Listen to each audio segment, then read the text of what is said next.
Welcome for this session. In the fluid power system, components and hydraulic circuits, the core objectives for this fluid power hydraulic system to understand the concept of control components in the fluid power system and hydraulic circuit design. The table of contents for this session is like this: the hydraulic cylinder sequencing circuit, the speed control of hydraulic cylinder metering in circuit, metering out circuit. The hydraulic circuits, in that one of the circuit is hydraulic cylinder sequencing circuit. Sequencing circuit of hydraulic cylinder using two sequence valve. A sequence valve is a pressure operated valve which at its setting device flow for a secondary line while holding the predominant minimum pressure in the primary line. A sequence valve is used to hydraulic systems to carry the various operations in the sequential order, means one after the other, the order, some of the operations like the lathe operations in the CNC and then clamping and declamping and loading, unloading circuits need the sequential operations. One after the other, sequentially the operations has to be carried out. Valve has been, the sequential valve has been explained in the various sections. When the first cylinder, here the two cylinders are there in this sequential circuit. When the first cylinder extends to right, it clamps the job with the help of a power wise jaw, and the extension of the cylinder 2 takes place when the fluid from the sequence valve is directed to it. This extension is used to operate the power wise to hold the job. The working of this the 4x2, the combined the two cylinder sequential valve is like this. The 4x2 valve, direction control valve, is shifted from the normal position to the actuated position. The high pressure oil enters the head end of the cylinder 1. Head end of the cylinder 1 is this one, head end of the cylinder 1, and extends the same during which the low pressure oil on the end, on the rod end side of the cylinder 1 flows through the check valve, this check valve, and then flows through the check valve. The sequence of the valve 2 to the tank through the B to T. Here if the B to T is there, T is not shown. If you take this as a and B, P and T, this B to T is sequentially it is going to the tank.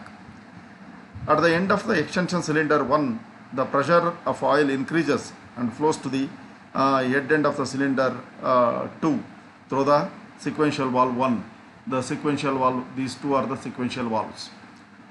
And at the end of the extension cylinder 2, the valve is shifted to normal position, which results in the connection to the port A to T, P to B. Here the port is A, B, and P to T is there now. Here it is the sequential operation of this the A to T and P to B is like this. And then high pressure oil enters the rod end of the cylinder 2. High pressure oil enters the rod end of the cylinder 2 and retracts the same, and low pressure oil from the head end side of the cylinder 2 flows through flows through this valve, the control valve 1 and the sequential valve 1 to the tank through the port A to T through the A to T is here. The tank is below this, there is a tank. Sequential valve causes the operation in the hydraulic circuit. As you all know that sequential valves are, these two are the sequential valves. These sequential valves. Okay? Simple the words. One time this piston is moving towards the outside, and the other side the cylinder 2, the piston is in the top dead center. Okay, in the vice versa it's possible. The some cases the dual positions, in the some dual positions it will be holded for the operation.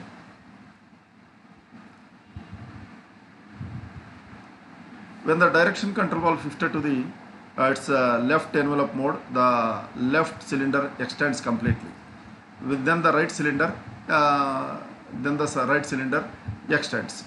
If the direction control valve is then shifted into the right envelope mode, the right cylinder retracts fully, then the left cylinder retracts. Means sequentially, first right cylinder retracts and the left cylinder retracts afterwards. Like this, the sequential operations takes place by using this sequential valves 1 and 2. Sequential cylinder operation is controlled by sequential valves. As I said, the sequential valve 1 and 2, like this, the sequential valves are operating.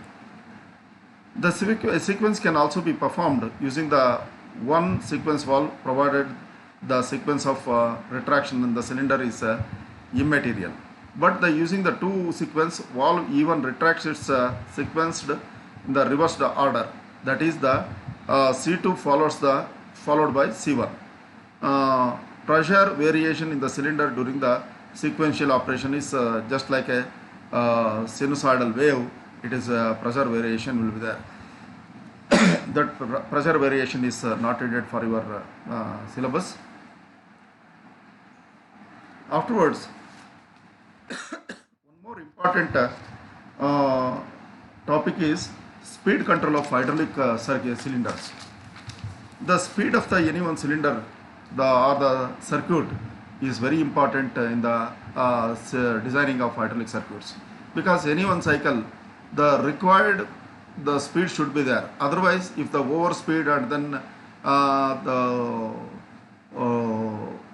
excess speed is there, then desired operation will not be accomplished by the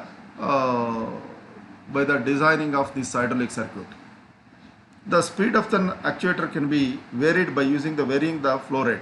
By means of varying the flow rate only, hydraulic system, the speed can be varied, as we all know that. The flow rate means Q is equal to AV, the continuity equation. By using that equation, like any other circuits, the hydraulic circuits also controlled. And when the various types of flow control valves or the throttle valves are available and also may be used, the various control valves are used for the controlling of this speed. And also the flow control valves may be either ordinary type or compensatory type, or the type of flow control valve used depends on the accuracy and the control necessary. If the various types of valves are available, like this the compensated type valve and then ordinary type valve and then throttle valve, like the different valves are available for the controlling purpose, depends on the accuracy and efficiency, and depends on the requirement. They are using the different types of valves for this the speed control.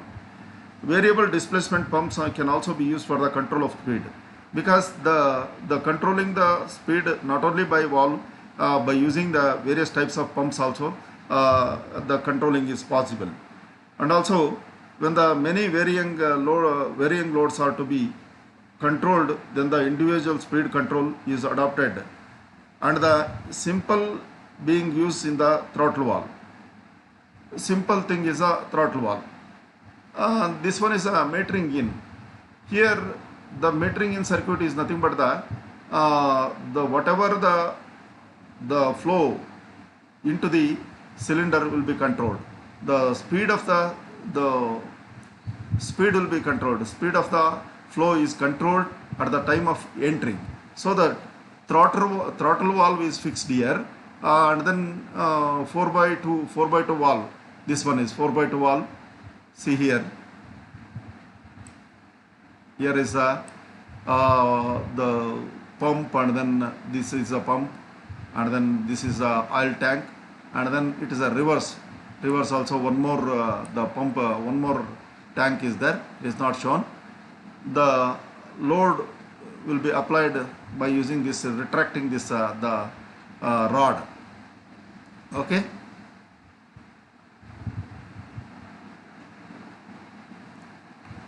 This working of this the metering in circuit, cylinder speed can be controlled with using the flow control valve. The use of flow control valve to control the inlet flow of the cylinder. That's why it's called as metering in circuit. Hence, the speed control is termed as metering control. The operation of the cylinder to control the extension speed is explained with respect to the two valve position. When the direction control valve is actuated manually to its right envelope mode, the flow from the pressure line is directed to the piston end port of the cylinder through the flow control valve. Note that though there is a check valve, it is a closed position, but and the flow is forced to pass through the metering orifice. Metering orifice is here. Metering orifice is here. Here is the metering orifice is here. Okay, so the metering orifice will be here only. This is the throttle valve, the metering orifice, and then if there is any excess pressure is there, the pressure switches will be there. They are measuring the pressure here, the inlet pressure and outlet pressure. After the orifice, what is the pressure is entering in the cylinder, and then inlet to this orifice, what is the pressure is there. If there is any excess pressure, it is the return back. Okay, it is return back to the sump. Okay, like this, there is a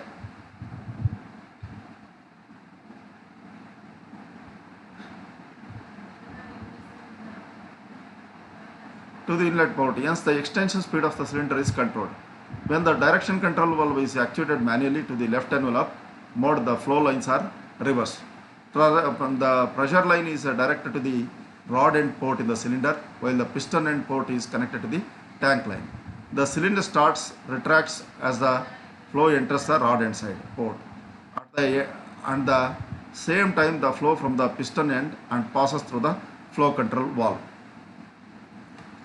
Here, one more category of valve is the metering out circuit. Now, the previous case we are discussed here, the metering in circuit. We are controlling the flow of entering of the cylinder. But how to control the speed of the flow at the exit of the cylinder? Exit means rod end side. This is a rod end side, this is the cover end side. Okay? It's a 4x2 valve, 5x2 valve, and then pump, and then the oil tank, and then strainers, and then pressure relief valve. If there is any excess pressure from the pump, then it will be relieved here. Okay, relieved here. See here, the metering out circuit. While coming out from the cylinder, it is the control. Means the retraction of this piston can be controlled. Okay.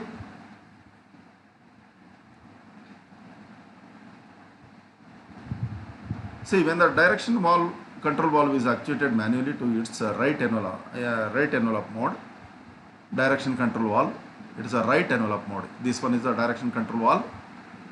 Okay. If it is the move to the right side, the flow from the pressure line is directed directly to the piston end side port of the cylinder. As the cylinder extends means, you see here, as the cylinder extends from the top dead center to the bottom dead center position, the fluid from the rod end side of the cylinder is forced out to the port. See here, if the oil enters here, whatever the oil is present inside this the cylinder, which is forced through this circuit, through the orifice. This is the throttle valve, and then pressure in, pressure out. There's what is the pressure before the throttle valve, after the throttle valve will be there. For the calculation purpose, they are measuring this the throttle valve efficiency.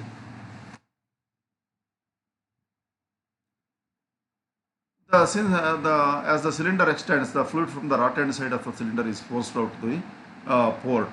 Since there is a flow control valve, the flow has to be passed through it. The flow control valve is there, the flow has to be passed through it.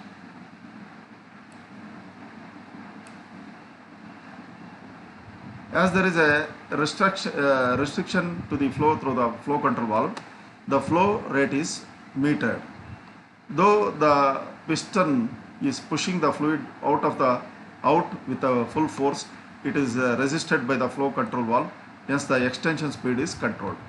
Even though, if you come to the, even though it is forcing with a high speed, this will not allow, because this is a circuit will not allow the piston to move with a freely, because it will restrict the flow. Hence, it is, even though if you apply the more pressure by using this the oil, then it will be the extension pressure is controlled here by using flow control valve orifice. Okay, metered quantity, calculated quantity of the oil is flowing out from the circuit to the 4x2 valve and then to the tank.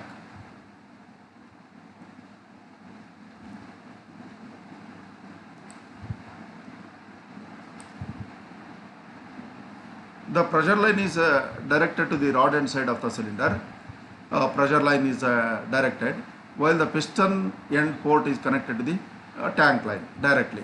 But only the thing is, here the metering out circuit, the whatever the exit pressure is there, that exit pressure we have to control, because the piston will not move freely or with a high pressure to the bottom dead center. Bottom dead center means the retracted position,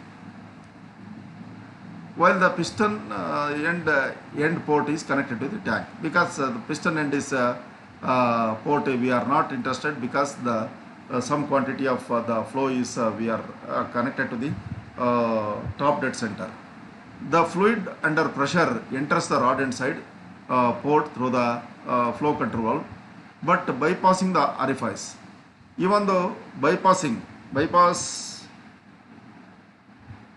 you see here, there is a bypass is there.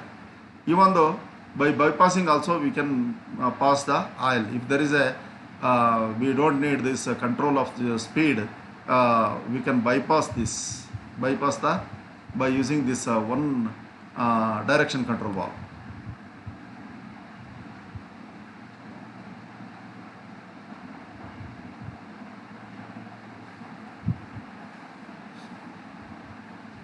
Instead it flows through the check valve, which now opens out due to the favorable conditions of flow.